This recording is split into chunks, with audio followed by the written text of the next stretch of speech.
Bismillahirrahmanirrahim. Alhamdulillah wassalatu wassalamu ala Rasulillah wa ala alihi wa sahbihi ajma'in. Allahumma alimna ma yanfa'una wa zidna ilma. Allahumma anfa'na bima 'allamtana. Allahumma shrah lana sudurana wa yassir lana umurana wahlul 'uqdatam min lisanina yafqahu qawlana. Ustazah dan para santri yang dirahmati Allah Subhanahu wa taala, insyaallah kita akan lanjutkan tafsir kita masih di surah Al-Asr, ayat yang pendek yang hanya berjumlah 3 ayat ya, kan tetapi syarat dengan makna dan tadabbur yang mana kita harus mendalami seluruh dari ayat-ayat ini, yang kata Imam Syafi'i, seandainya orang-orang mentadabburi surah Al-Asr ini, maka surah ini akan mencukupi bagi mereka. Jadi artinya benar-benar surat yang sangat penting yang harus ditadabburi oleh manusia agar manusia itu tidak berada dalam kerugian. Kemarin kita sudah menjelaskan tentang hubungan surah Al-Asr dengan surah sebelumnya, kemudian penjelasan beberapa pendapat ulama tentang Al-Asr, yaitu apakah itu waktu asar ataupun dia waktu secara umum ya. Walaupun mayoritas pendapat ulama adalah al-asr, yaitu masa ataupun waktu secara umum. Ayat kedua juga sudah kita jelaskan kemarin ya. Allah menggunakan inna, kemudian la, ya, taukidnya 2 kali ya. Apa namanya, sesungguhnya ya, menekankan bahwasanya manusia ini benar-benar berada dalam kerugian ya. Teman-teman nanti insya Allah kalau udah ahli bahasa Arab akan lebih tahu lagi ya. Udah inna lafi lagi. Sesungguhnya manusia berada dalam lafi, sungguh-sungguh berada dalam kerugian. Uh, Kemarin kita sudah sampaikan tentang al-insan ya, apakah mencakup orang kafir dan uh, orang tidak orang muslim. Ya, apakah orang kafir mencakup orang kafir atau tidak? Tapi pendapat yang kuat itu mencakup, karena istisna atau exception illa adalah dia biasanya adalah istisna muttasil. Oke. Dengan demikian orang-orang kafir dan orang-orang iman semuanya berada dalam kerugian kecuali 4 jenis manusia ya. Siapakah 4 jenis manusia tersebut? Yaitu illalladzina amanu. Nah, kita masuk hari ini. Illalladzina amanu wa amilus solihat wa tawassaw bil haqqi wa tawassaw bis sabri. Pertama yaitu beriman, yaitu orang-orang yang beriman. Apa arti iman? Iman adalah keyakinan ya terhadap hal-hal yang gaib, yaitu iman mencakup seluruh perkara dalam syariat, yaitu iman pada hal yang gaib ya. Seperti alladzina yu'minuna bil ghaib wa yuqimuna shalah ya, wa mimma razaqnahum yunfiqun ya. Dalam sebuah hadis katanya al-imanu, kata Rasulullah SAW, al-imanu bid'un wa sab'una atau bid'un wa sittuna syu'batan. Ya. Iman itu ada 70 sekian cabang. Ya. Wa afdaluha qaulu la ilaha illallah. Nah, iman itu ada 70 cabang ya. 70 sekian lah, 70-an cabang ya. Kata Nabi SAW. Dan yang paling tinggi adalah kalimat la ilaha illallah. Wa adnaha imatatul adha 'anit tariq. Dan tingkatan yang paling rendah yaitu nomor misalkan 70 70 70-an ya. Wasituna syu'bah bid'un wasituna wasab'una au bid'un wasitu. Jadi 70-an misalkan kita bilang lah, iman itu ada 78 cabang ya. Karena kata Nabi nggak dispesifikkan, jadi 70-an ya. Kita bilanglah 70 cabang. Nah, nomor 70-nya yaitu ya, yang paling tinggi nomor 1 yaitu la ilaha illallah. Dan yang paling rendah adalah imatatul adza anit thariq, yaitu menghilangkan gangguan dari jalan. Apa itu gangguan? Ya, gangguan apa aja dari jalan. Misalnya teman-teman lihat ada batu tajam di jalan, teman-teman pindahin. Ada lihat ada paku ya. Walaupun Mungkin kita nggak punya motor misalkan, nggak punya mobil, tapi teman-teman care, takut ada siapa yang jalan, maka itulah iman. Nah, kalau ada seandainya ada manusia, ada orang yang melihat sesuatu, misalkan di jalan orang ramai, ada sesuatu yang memang eh, apa ya termasuk juga itu apa namanya, misalkan ada orang yang memang kemudian dia mudah waktunya, misalkan ada kucing lah ketabrak dia pindahin, termasuk itu iman juga teman-teman. Jadi dia dapat pahala yang luar biasa di sisi Allah SWT. Ya. Makanya karena Nabi pernah mengatakan dalam sebuah hadis, la tahqiranna minal ma'rufi syai'a walau an talqa akhaka biwajhin talib. Janganlah kamu menyepelekan, menganggap remeh dengan kebaikan sekecil apapun. Ya, walaupun berjumpa dengan temanmu dengan wajah yang tersenyum, ya, apapun dia ya, mungkin pindahin ya, atau mungkin berat bisa jadi ya. Ada kucing mati lah, ada tikus mati di tengah jalan lah, teman-teman datang pindahin, lempar ke gor atau kemana ya.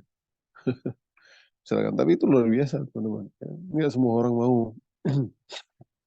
Duri pun kadang orang cuek aja dia nggak kena, ya udah biarin gitu kan. Itu juga dan lain-lainnya. Wal haya, kelanjutan hadis tersebut, wal haya'u syu'batun minal iman. Dan malu merupakan bagian dari iman. Nah, dan malu dari iman juga teman-teman. Gak mesti cewek aja malu, cowok harus malu juga. Ada hal yang mau malu kita. Ya, itu malu itu bagian dari iman. Ya, bagian dari iman. Apapun dia malu, ya sikap kita misalkan eh, datang ke apa gitu kan, ke rumah orang misalkan, ya ya dipersilahkan makan misalkan, ya silakan makan satu toples misalkan, jangan dihabisin semua teman-teman. Ya ambil sedikit walaupun aduh pengen banget, ya udahlah nanti kalau pengen banget mau kayak gitu lihat apa mereknya gitu kan, besok beli sendiri. Seperti itu. Oh, haya, malu itu dari iman, apapun ya, apapun akhlak kita, malu harus, itu sebagian dari iman. Ya, ya. Nah, ini menunjukkan bahwa cakupan iman sangatlah luas, ya, 70-an tadi. Bahkan para ulama menulis buku-buku tentang syu'abul iman, ya, artinya yaitu cabang-cabang keimanan. Misalkan seperti Imam Al-Baihaqi, ya, dalam kitabnya Syu'abul Iman, ya, cabang-cabang iman. Beliau mengumpulkan berbagai macam cabang keimanan. Makin banyak cabang keimanan seseorang, makin tinggi keimanannya. Nah, itu dia, teman-teman. Makin banyak cabang keimanan seseorang yang dimiliki, ya, dari mulai malu, dari mulai memindahkan duri, ya, ataupun gangguan dari jalan sampai apapun ya, maka semakin tinggilah keimanan seseorang, dan sebaliknya makin banyak yang hilang, makin kurang keimanannya. Berdasarkan hadis ini pula dapat disimpulkan bahwasanya iman mencakup amalan jawarih, yaitu perbuatan tubuh juga. Ya, amalan jawarih, perbuatan tubuh juga. Misalkan sholat, ya, itu amalan jawarih itu perbuatan tubuh, sholat, ada yang ada gerakan ya teman-teman ya. Puasa, ya, zakat. Ya. Amalan lisan misalkan berzikir, mencakup amalan lisan juga, dia ada amalan tubuh, ada amalan lisan, berzikir, dan juga ada amalan ya zikir, ngaji, ya, hmm, ya, apalagi ya salawat dan lain-lain, dan amalan hati. Ya, dan ada tiga, yang ketiga itu ya amalan hati, yaitu seperti rasa malu, ya, amalan hati rasa malu. Nah, itu dia nggak ada yang tahu, ya, tapi itulah amalan hati, ya. Hatinya mungkin nggak apa namanya pemaaf, itu kan amalan hati ya teman-teman ya. Hatinya dia nggak nggak suka hasad ke orang gitu ya. Nah, semua orang punya mungkin rasa hasad ya. Ada orang yang punya kelebihan pasti kita, tapi dia bisa menyimpannya. Dia nggak ingin apa yang dimiliki manusia lain ataupun orang lain ataupun temannya itu pindah ke dia gitu. Ya. Uh, Ya, kalau kita ada iri hati, ya itu tidak baik. Itu amalan hati juga, teman. Kita harus bisa mengontrolnya. Kalaupun semua orang kita lihat ada, misalkan ada kita juara satu, kita juara dua atau juara tiga, aduh kalah aku sama dia gitu kan. Tapi tetap kita tidak kita ya saya nggak yang kita pengen dia itu gagal, nggak yang kita pengen dia itu kemampuan dia itu pindah ke kita, nggak begitu.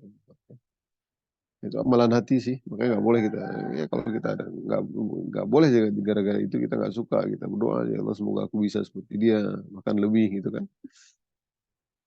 Eh, itu dia teman-teman ya. Jadi iman itu termasuk amalan jawarih, amalan tubuh seperti tadi sholat, kemudian amalan lisan yaitu berzikir, baca Quran, dan amalan hati ya seperti tadi rasa malu dan lain-lain. Nah, kebanyakan iman itu berkaitan dengan hal-hal yang gaib, teman-teman. Nah, ada 6 rukun iman dan kebanyakan isinya adalah hal gaib. Betul kan? Ada rukun iman kan? The six pillar of iman. Ya. One, syahadat. Syahadat, betul. Salah. Syahadat rukun Islam. Ya. Rukun iman yang pertama adalah iman kepada Allah kan. Nah, mengimani sesuatu yang gaib inilah menjadi pembeda orang mukmin dan orang kafir. Ya, iman kepada Allah, iman kepada malaikat, pada kitab kita, ya, ada rasul-rasul, ya, eh, iman kepada hari kiamat, iman kepada bil khairi qadri, apa qadar baik dan qadar, atau beriman kepada takdir ya, qadar buruk, qada dan qadar. Nah, mengimani sesuatu yang gaib inilah yang menjadi pembeda orang mukmin dan orang kafir. Ya, seandainya perkara-perkara yang dituntut untuk diimani itu dapat dilihat, maka orang-orang kafir pasti akan beriman. Ya. Karena keimanan, iman kepada Allah gaib nggak teman-teman? Gaib. Iman kepada malaikat gaib nggak teman-teman? Gaib. Iman kepada kitab-kitab Al-Quran nggak gaib. Yang lain gaib juga nggak mungkin nggak kelihatan di kita hari ini. Iman kepada Rasul-Rasul gaib juga. Nabi Muhammad pun gaib. Kita hari ini nggak lihat Nabi Muhammad.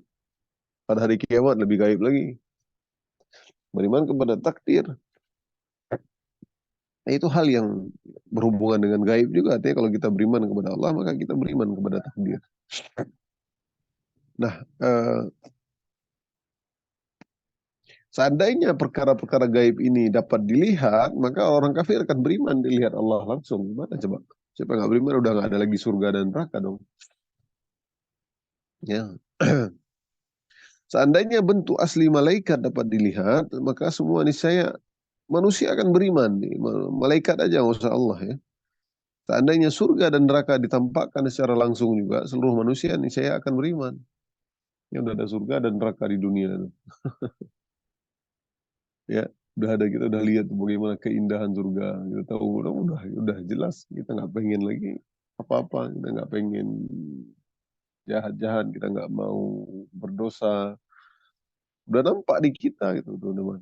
Ya, dan dinampakkan di dunia gitu, semua orang lihat. Ya, nggak ada lagi surga neraka lah, siapa yang mau masuk neraka, orang udah nggak waras. Itu dia ya, yang pertama yaitu beriman ya. Kecuali 4 orang yang nggak kerugian. Yang kedua, beramal soleh. Illa alladhina amanu wa amilus solihat. Wa amilus solihat, yang kedua itu beramal soleh. Nah, amal soleh merupakan bagian dari iman juga. Seperti yang telah disebutkan, ya, seperti yang telah disebutkan sebelumnya, itu iman mencakup seluruh perkara syariat dan amalan soleh termasuk di dalamnya. Ya. Namun Allah mengkhususkan penyebutan amal soleh karena amalan tersebut merupakan perkara penting yang harus diberi perhatian khusus. Ada orang iman saja teman-teman, tapi dia nggak beramal soleh. Iman betul dia. Dia beriman tentang sholat, tapi dia nggak ngelakuin. Dan berarti dia nggak beramal soleh dong. Iman aja. Eh, itu dia ya. Jadi bentuk-bentuk pengkhususan ya, kenapa sebutkan amal soleh seperti ini dapat dijumpai dalam beberapa ayat Al-Quran. Ya, misalkan firman Allah Subhanahu wa taala dalam surah Al-Baqarah ayat 238 yang udah pernah kita sebutkan ya. حافظوا على الصلوات والصلاة الوسطى وقوموا لله قانتين. حافظوا على الصلوات. Peliharalah semua salatmu, ya.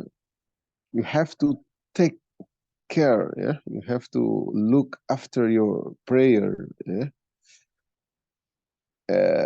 Dan peliharalah salat wusta.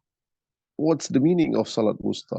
Berdirilah, ya, wa qumu lillahi qanitin. Berdirilah untuk Allah dalam salatmu dengan khusyuk. Nah, itu salat wusta, kemarin salat asar, ya, teman-teman. Salatul wusta, salat asar kemarin teman-teman dah catat, ya.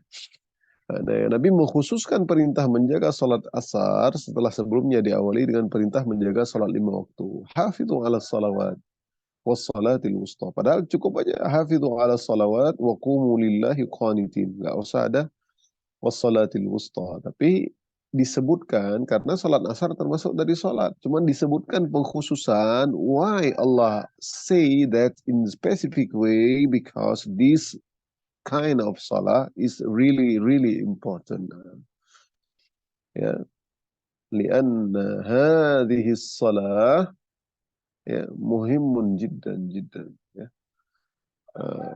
Karena salat ini, salat asar, ahammu syai', ya, di antara salat, ya, termasuk salat subuh juga tentunya, ya, tapi salat asar disebutkan di satu waktu karena dia adalah pentingnya untuk tidak ditinggalkan.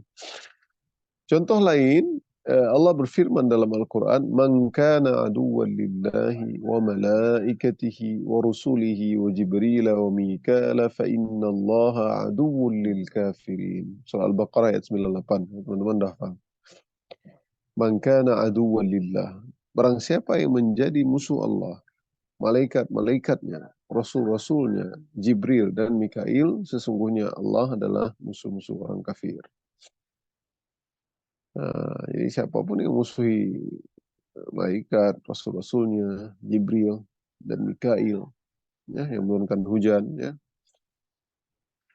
maka mereka semuanya adalah musuh-musuh Allah. Maka semuanya Allah adalah musuh-musuh orang kafir. Nah, Allah menyebutkan secara khusus malaikat Jibril dan Mikail. Padahal malaikat Jibril juga dan Mikail juga termasuk dari malaikat karena kekhususan. Karena kedua malaikat tersebut merupakan malaikat yang penting. Demikian pula pada ayat ini Allah mengkhususkan penyebutan amal soleh yang merupakan bagian dari iman sehingga harus diperhatikan secara khusus. Ya, illal ladzina amanu. Padahal kalau disebutkan illal ladzina amanu wa tawassaw bil haqqi wa tawassaw bis sabr. Cukup aja. Karena iman juga termasuk amal soleh. Cuma disebutkan illal ladzina amanu wa amilus solihat, kata pentingnya amal soleh itu tadi, ya. Nah, para ulama telah menyimpulkan bahwa suatu amalan tidak dikatakan sebagai amalan yang soleh kecuali memenuhi dua persyaratan. Nah, ini dia teman-teman. Ya, we not say that deed, ya, that amal adalah amal soleh, very good deed, illa unless we have two requirement. Ada dua persyaratan. Ya, apa persyaratan? The first, apa persyaratannya? Ya, nggak dikatakan dia amal saleh kecuali punya dua persyaratan. Syaratan, ya, dua syarat. Apa itu? The first thing you have to do it for the sake of Allah. Apa artinya teman-teman? Ya, ikhlas karena Allah. Ya, karena yang pertama adalah yang dikerjakan dengan ikhlas karena Allah. Nah, itu dia syaratnya. Syarat amal soleh itu baru dikatakan amal soleh, dia harus punya dua persyaratan. Yang pertama adalah harus ikhlas karena Allah.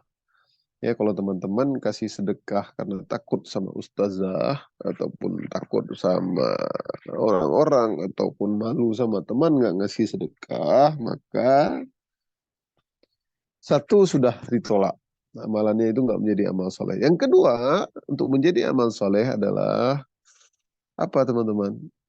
Ya, yang kedua adalah amalan tersebut harus sesuai dengan sunnah Nabi Sallallahu Alaihi Wasallam. Harus sesuai.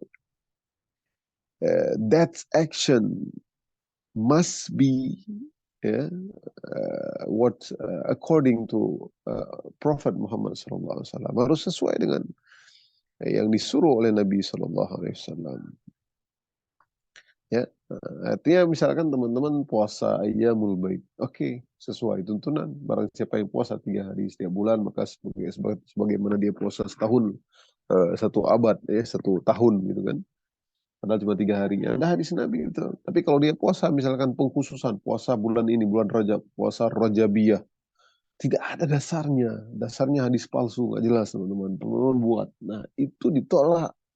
Capek-capekin diri, ya, ataupun puasa semuanya gitu, nggak ada dalilnya.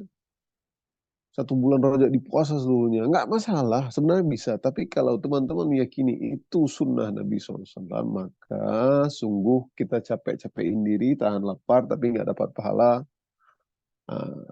Ya, bahkan kita dapat dosa, teman-teman, karena kita melakukan sesuatu yang tidak diajarkan oleh Nabi SAW.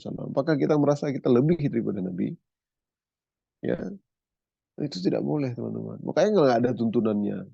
If you want to do, ya, kalau kita mau melakukan suatu amalan, biar dia menjadi amal saleh, maka teman-teman, you have to look in the two thing, ya. Nah, harus lihat 2 perkara. Yang pertama adalah harus ikhlas karena Allah, dan yang kedua adalah harus sesuai dengan tuntunan Nabi SAW. Misalkan, ya, seseorang yang melakukan amalan seperti mengeluarkan harta sebanyak-banyaknya atau berpuasa menahan lapar dan haus, tetapi niatnya bukan karena Allah, karena ingin dipuji dan disanjung-sanjung, Allah tidak akan menerima amal tersebut. Demikian juga ketika ia melakukan sebuah amalan yang ikhlas tapi tidak sesuai dengan diajarkan Nabi, maka amalan itu tidak terima Allah. Itu dia, ya, tadi yang Ustaz sampaikan. The third, ya, yang ketiga, ya, ciri-ciri yang ketiga, orang-orang yang tidak rugi, yang tadi beriman, beramal soleh. Yang ketiga itu orang yang saling menasihati dalam kebenaran. Watawasau bil haq. Ya, saling menasihati dalam kebenaran, beramar ma'ruf, ya, nahi mungkar, ya, beramar ma'ruf, nahi mungkar, ya, ngajak kebaikan dan melarang atas sesuatu ini. Amar ma'ruf nahi mungkar, ya, dilarang oleh Allah SWT, ya, sendiri merupakan bagian dari amal saleh. Itu amar ma'ruf dan nahi mungkar merupakan, ya, bagian dari amal saleh. Artinya amar ma'ruf nahi mungkar sepatutnya mendapat perhatian khusus di antara amalan saleh lainnya. Ya, hal ini agar seseorang yang telah melakukan amalan saleh tidak lantas merasa selamat padahal ia belum melakukan amar ma'ruf nahi mungkar. Nah, ini dia yang kurang, ya, hari ini, teman-teman. Ya. Banyak orang sudah beriman, ya, beramal soleh, tapi dia nggak mau tuh amar ma'ruf nahi mungkar, nggak mau tuh ngajak siapa, misalkan ada orang, terutama keluarganya dulu, ya, diajak untuk bangun sholat, diajak untuk ngaji, apalagi ngajak orang lain, ya. Misalnya dilihat sesuatu yang tidak ada tempat-tempat, misalkan, nggak berat sih, teman-teman. Ya, amar ma'ruf nahi mungkar ini. Kita lihat di depan rumah kita, misalkan ada orang yang lagi pesta sabu misalkan, ya, atau apa, kita larang, kita tegur, jangan di rumah saya gitu kan, tegur, malah gitu, yang dibiarin. Ataupun ada orang yang mungkin di depan rumah kita, apa ya, ada anak muda mudi misalkan pacaran ataupun lain-lain, oke, kita tegur, ya. Nah, itu berat, tapi teman-teman, saya tegur, saya dipukul Ustaz, gitu kan. Nah, itu berat, makanya tingkatan tinggi itu, teman-teman, ya. Tingkatan tinggi amar ma'ruf nahi mungkar. Ya, amar ma'ruf nahi mungkar bertingkat-tingkat juga, ya. Man ra'a minkum munkaran falyughayyir biyadihi. Ya, barang siapa melihat kemungkaran maka hendaknya dengan tangannya dia lah, ya. Kalau nggak sanggup dengan tangannya, dengan lisannya, ya, dengan mulutnya. Fa illam tastati' fabi qalbi. Kalau dia nggak mampu dengan hatinya, dia nggak suka, dia udah fahuwa adhaful iman, tapi itu tingkatan terendah. Kita suka aja lihat orang yang misalkan kayak tadi, ya, melakukan hal-hal yang dilarang Allah SWT. Nah, seorang muslim hendaknya melanjutkan amalannya dengan mengingatkan dan saling menasihati saudaranya, itu dia. Ya, jika dia telah melakukan sebuah amalan saleh, jika melihat saudaranya terjatuh dalam kesalahan, ia berusaha menegur, mengingatkan dan mengajaknya kepada kebaikan. Itulah jalan keselamatan. Ya, ingatin saudaranya. Ada teman kita lagi bete, nggak mau sholat lagi, kita ingatin dia, "Ya udahlah nggak apa-apa, kita kuatkan iman dia, udah jangan down dong, diputusin sama tunangan misalkan. Ayo semangat lagi, insya Allah Allah ganti yang lebih baik gitu kan." Ayatnya apa? Kisah Quran surah Ali Imran ayat 104 ya. وَلْتَكُنْ مِنْكُمْ أُمَّةٌ يَدْعُونَ إِلَى الْخَيْرِ وَيَأْمُرُونَ بِالْمَعْرُوفِ وَيَنْهَوْنَ عَنِ الْمُنْكَرِ وَأُولَئِكَ هُمُ الْمُفْلِحُونَ. Ya. Dan hendaklah ada di antara kamu segolongan umat yang menyuruh kepada kebajikan, menyuruh kepada amar ma'ruf dan mencegah dari yang mungkar. Merekalah orang-orang yang beruntung. Nah, Allah juga memuji umat Islam sebagai umat yang selalu mengajak kepada kebaikan dan mencegah kemungkaran. Kalau umat Islam melakukan ini, dia menjadi umat yang terbaik. Dalam ayat Al-Quran, Quran Surah Ali Imran ayat 110, ya. Kuntum khaira ummatin ukhrijat linnasi ta'muruna bil ma'rufi wa tanhauna 'anil munkari wa tu'minuna billah. Nah, nih teman-teman kalau ceramah bisa nih. Ya, teman-teman dah hafal Quran hari ini. Nah, ayat-ayat yang berhubungan dengan amar ma'ruf apa? Misalkan, wal takum minkum ummatu yad'una ilal khair wa ya'muruna bil ma'ruf wa yanhauna 'anil munkar wa ulaika humul muflihun. Satu. Rasulullah kuntum khaira ummatin ukhrijat linnas ta'muruna bil ma'ruf wa tanhauna 'anil munkar wa tu'minuna billah. Ya, kalian adalah umat yang terbaik yang dilahirkan oleh manusia, dilahirkan untuk manusia, menyeru kepada yang ma'ruf dan mencegah dari yang mungkar dan beriman kepada Allah. Ini teman-teman bisa ya disuruh apa namanya kultum ya 5 menit 10 menit 7 menit ya kultum kuliah 7 menit. Nah pada ayat ini Allah menggunakan kata tawasau ya tawasau.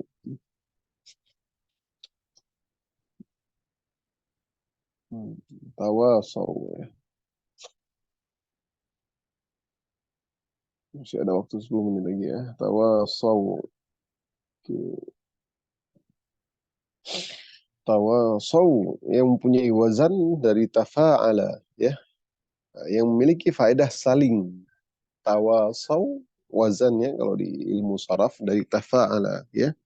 Artinya saling tawasau atau mengerjakan atau yang mengerjakan adalah dua belah pihak. Ya, itu dia maknanya tawasau. Ya, sebagaimana kalimat tadaraba Zaidun wa Amrun yang artinya tadaraba Zaid dan Amr saling memukul. Tadaraba tafa'ala ya. Zaidun wa Amrun ya. Zaid dan Amr saling memukul, dia saling baku hantam ya. Maka Allah memerintahkan umatnya agar saling menasihati, tidak hanya menasihati atau dinasihati. Ya, ironisnya saat ini banyak kaum muslimin yang mulai enggan untuk menasihati saudaranya yang terjerumus dalam kesalahan. Nah, itu terjadi hari ini, teman-teman. Ya, nah, ingat ada ayat lu'inal ladzina kafaru min bani Israil ala lisani Dawud wa Isa bin Maryam. Ya, lanjutan ayatnya kanu la yatanahawna am munkarin fa'alu. Ya, nah, di antara terlaknatnya orang-orang Yahudi, mereka lihat kemungkaran itu dibiarin aja, nggak ditegur itu. La yatanahawna am munkarin fa'alu. Labi sama kanu yaf'alun. Sungguh-sungguh buruk amat-amat jelek yang mereka kerjakan itu. Itu enggak dibiarin ya, ada orang berzina depan mereka udah biarin, ada orang minum khamar depan mereka dibiarin. Itulah orang Bani Israel. Ya. Yahud, Jus. Ya. Itu dia ya. Tadaraba Zaidun Amrun. Ya, misalkan itu. Ya, karena sebagian Muslim telah melakukan enggan dia untuk nasihatin saudaranya. Itu yang hari ini sangat minim sekali, jarang teman-teman ya. Dia merasa soleh diri udah cukup. Ya nggak mau nasihatin saudaranya. Padahal seorang Muslim yang telah melakukan kebaikan untuk dirinya dengan beramal soleh, ya hendaknya juga memperhatikan saudaranya dengan mengingatkannya jika keliru dan menegurnya jika salah. Itu dia cuma 2 poin aja tuh. Padahal masuk rugi juga masih. Ya, belum sempurna, masih 50%. Ya, illal ladzina amanu wa amilus shalihat. Masih 50%, masih 50%. Kalau dia mau sempurna, nggak ruginya, maka tawasau bil haqq. Ya, wa tawasau bis sabr. Oke, yang keempat, wa tawasau bis sabr. Itu saling menasihati dalam kesabaran. Tawasau itu saling, ya. Nah, di antara keistimewaan ayat ini adalah Allah menyebutkan bagian terbesar terlebih dahulu, yaitu beriman. Kemudian di antara iman itu Allah mengkhususkan amal soleh. Lalu di antara amal soleh tersebut Allah mengkhususkan saling menasihati dalam kebenaran. Nah, salah satu bentuk saling menasihati dalam kebenaran adalah saling menasihati dalam kesabaran. Nah, itu. Ya. Kesabaran disebutkan secara khusus juga, teman-teman. Nah, para ulama menyebutkan hikmahnya yaitu jika seorang muslim saling menasihati dalam berdakwah, setelah itu ia harus bersabar. Di dakwah dia dan amar ma'ruf nahi munkar, tapi setelah itu dia harus bersabar. Karena emang pasti banyak cercaan, banyak gangguan, banyak ya kita sabar, kita ajak teman kita tadi ataupun saudara untuk sholat, sabar ya untuk ajak ya untuk ajak keluarga aja berat teman-teman ya. Wastabir ya wa'mur ahlaka bis shalah, surah apa itu, surah Thaha ya. Wa'mur ahlaka bis salati wastabir 'alaiha. Ya. Suruhlah keluargamu untuk salat dan kamu harus sabar karena berat ya. Dakwah anak kita, istri kita, suami kita, orang tua kita mungkin atau siapa. Beda-beda coba, ada orang susah untuk dakwain orang tuanya, ada orang susah untuk dakwain istrinya, ada orang susah untuk dakwain suaminya, ada orang susah untuk dakwain anaknya. Wastabir, tapi tetap terus ajak mereka sholat, bangunin anak kita. Wastabir, harus sabar. Apalagi teman yang bukan siapa-siapa ya, teman kita. Ayo kita kuatkan dia untuk beriman, kuatkan dia untuk pakai hijab misalkan, ya untuk istiqomah, jangan buka lagi misalkan dan lain-lain. Karena padahal kebanyakan orang ingin mengikuti hawa nafsu dan syahwatnya.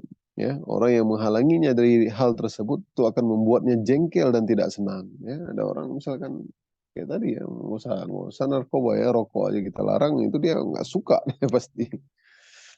Ya, ada teman kita yang pacaran ya, kita tegur dengan salah pacaran ngapain, kamu pacaran yang ada kamu rugi gitu. Ngapain memang dia jadi suami kamu nanti udah kamu dekat sama dia, nauzubillah kalau udah buru-buru udah ngapa-ngapain, udah berdosa, ya apalagi sampai berzina, nggak jadi suami coba. Yang rugi kita yang cewek. Kita saya nasihatin pasti dia nggak suka pasti itu teman-teman.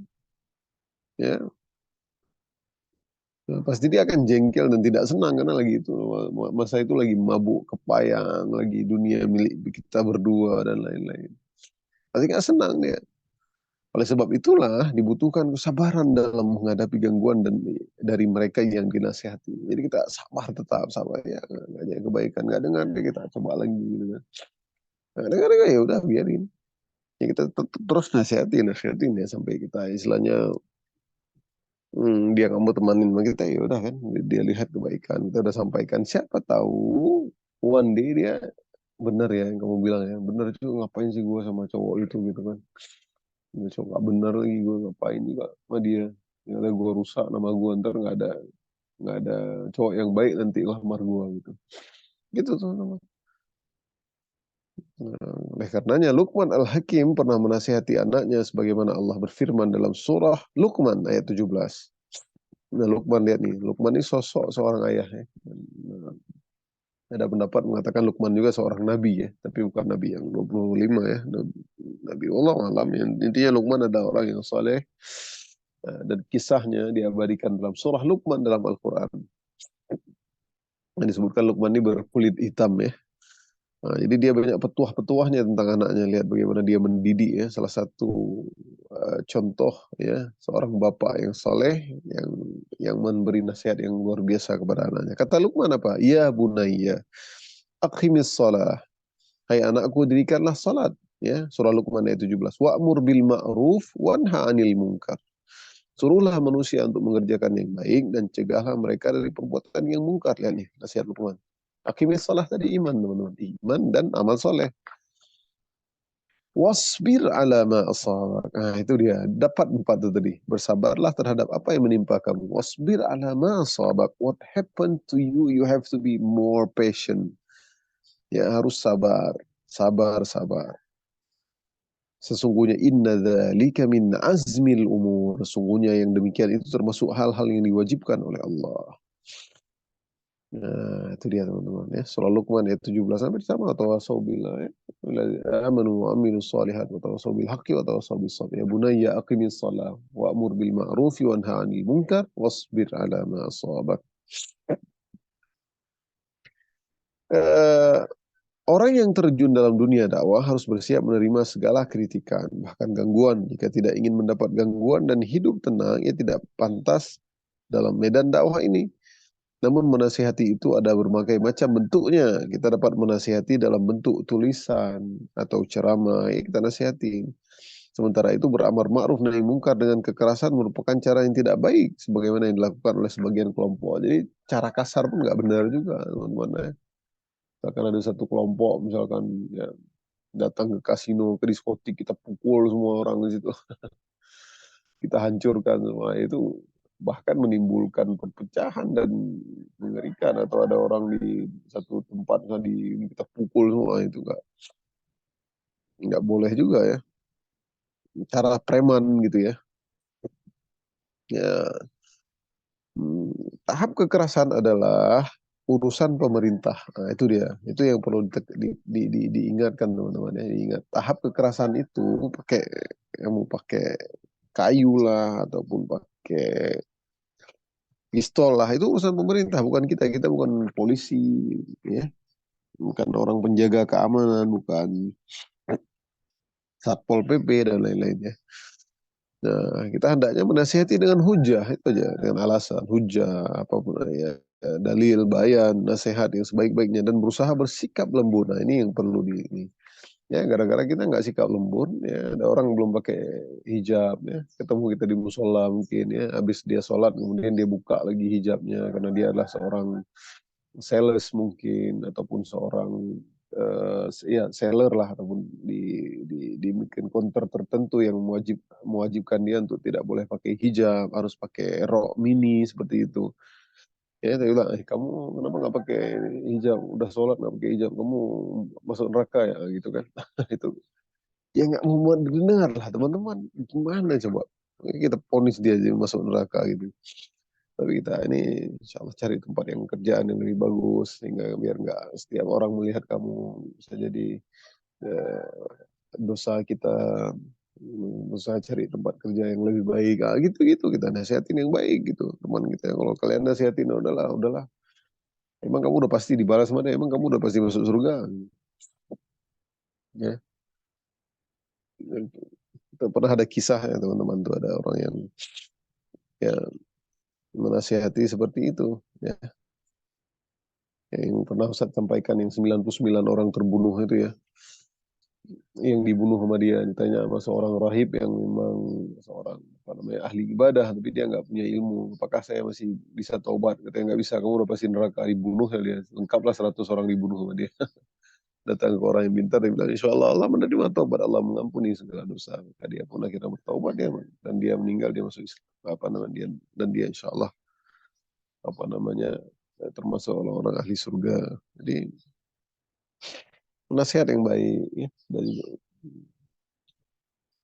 pernah ada kejadian apa nah, sombong juga ada dalam riwayat ya, seperti itu, gara-gara dia, maka tidak boleh, walaupun kita sudah mungkin dah hafal Quran, sudah bercadar lagi misalkan, sudah menjaga diri kita, nggak pernah pacaran dalam hidup kita, misalkan kita selalu yang baik-baik kita lakukan, maka jangan sesekali kita sombong. Nasihatilah dengan lemah lembut dan sebaik-baiknya ya. Sedikit aja, man kana fi qalbihi mithqala dzarrah min kibr lam yadkhul jannah, la yadkhulul jannah, nggak akan masuk itu surga kalau ada sedikit kesombongan. Walaupun kita udah ini teman-teman, banyak orang-orang yang ketika dia sudah baik ya, lama-lama tergelincir dia, ya tergelincir, padahal dia dulunya mungkin bisa jadi udah pakai hijab, udah nutup, ya semua nggak perlu menjaga, tiba-tiba pas sudah satu masa dia menghilang semua 24 apa 360 derajat berbeda, ya banyak orang seperti itu. Maka hati-hati teman-teman ya, jangan pernah ada sombong, tetap istiqomah ya. Ya, itu dia, dan lembut dalam berdakwah itu dia. Ia tidak mengikuti keinginan masyarakat, tapi kebenaranlah yang diikutinya, itu dia. Ia harus konsisten berada di atas kebenaran, sehingga ia membutuhkan kesabaran. Oleh karena itulah, sabar merupakan sifat yang agung. Dalam Al-Quran, Allah menyebutkan sabar sebagai salah satu penyebab masuk surga. Nah, apa dalilnya? Ya, ada di surah Ar-Ra'd ayat 24. Salamun alaikum bima sabartum fa ni'ma uqbad dar. Nah, salamun alaikum bima sabartum. Selamatan ya atas kalian, atas sabar kalian, maka alangkah baiknya tempat kesudahan itu, yaitu surga. Alhamdulillah. Dalam ayat yang lain ada surah Al-Insan ayat 12. Wa jazahum bima sabaru jannatan wa harira. Ya, Al-Insan ayat 12, dan dia memberi balasan kepada mereka karena kesabaran mereka dengan surga dan pakaian sutra, ya. Nah, para ulama menjelaskan bahwa sabar terbagi menjadi tiga. Ini terakhir pokok pembahasan kita ya. Insya Allah nanti ya, besok kita masuk surah Al-Humazah ya. Betul ya, Al-Humazah ya. Humazah kita belum ya.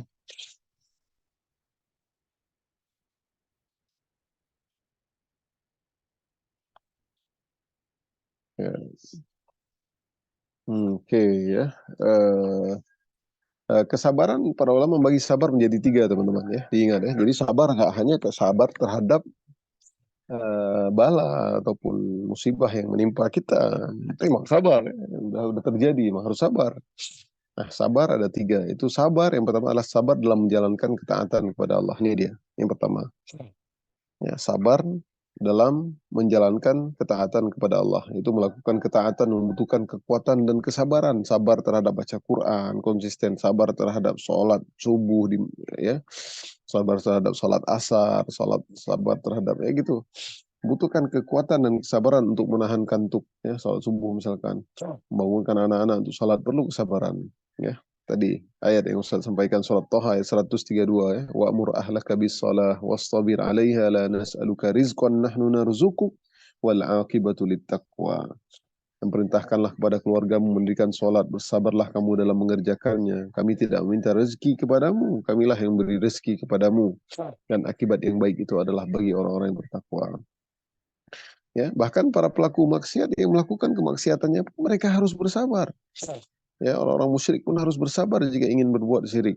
Orang kafir seperti pendeta atau misionaris akan berkorban dengan masuk ke daerah pelosok untuk menyebarkan agamanya. Mereka bersabar juga.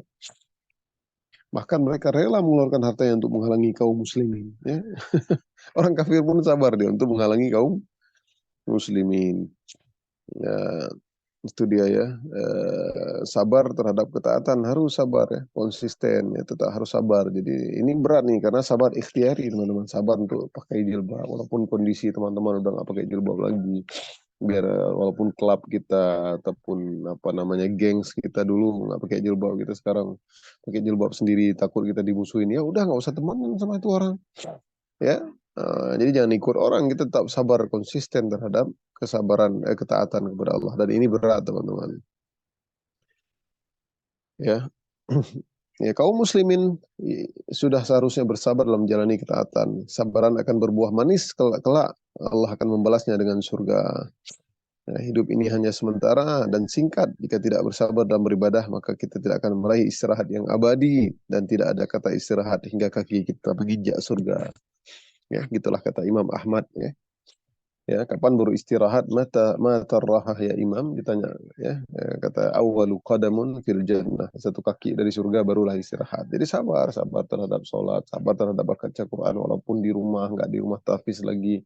Kita sebulan 2 bulan nggak ngaji-ngaji lagi. Nah, itu udah fatal ya teman-teman. Oke, kedua, sabar dalam meninggalkan kemaksiatan. Nah, itu tadi. Sabar dalam meninggalkan kemaksiatan. Itu sabar meninggalkan kemaksiatan. Meninggalkan kemaksiatan bukanlah hal yang mudah.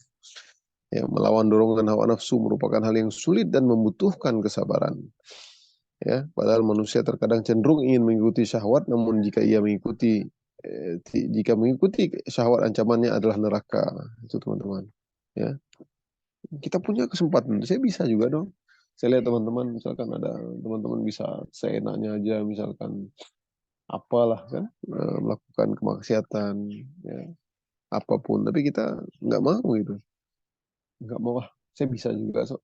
Ah, saya cantik juga kok, saya pengen juga punya pacar, saya pengen juga apa yang lain, misalkan kalau cewek, kalau cowok pengen apa, mau sabu, saya bisa juga, so. Saya mau apalah, melakukan yang hal-hal yang dilarang oleh Allah, gitu kan. Tapi dia tahan itu, ya, sabar terhadap tidak melakukan maksiat, ya, meninggalkan maksiat. Kata Nabi SAW, huffatil jannatu bil makarih wa huffatin naru bisyahwat. Surga itu diliputi perkara-perkara yang dibenci oleh jiwa, ya. Benci, kita harus, ya, baik sama orang tua, harus baik sama keluarga, harus apa semualah, ya, yang baik-baik gitu kan. Nah, tapi neraka itu diliputi perkara-perkara yang sukai apa-apa aja, perkara banyak perkara yang disukai, yang dilarang dalam Islam, ya.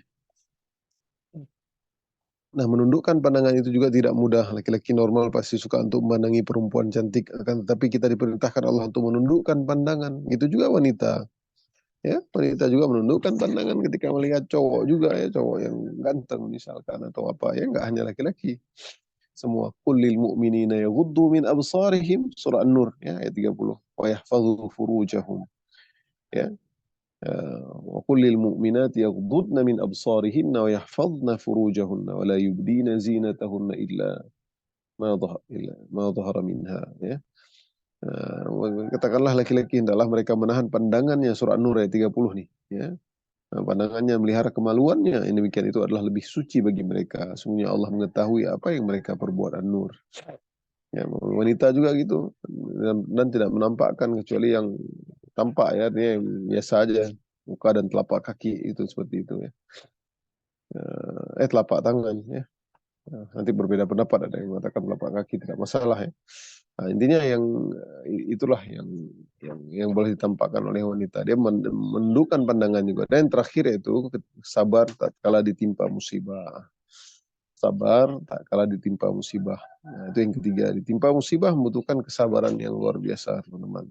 Ya, barang siapa yang bersabar, ia akan mendapatkan pahala yang besar dari Allah nih. Sabar yang terakhir. Jadi sabar terhadap ketaatan, menjalankan ketaatan. Yang kedua, sabar untuk tidak melakukan kemaksiatan.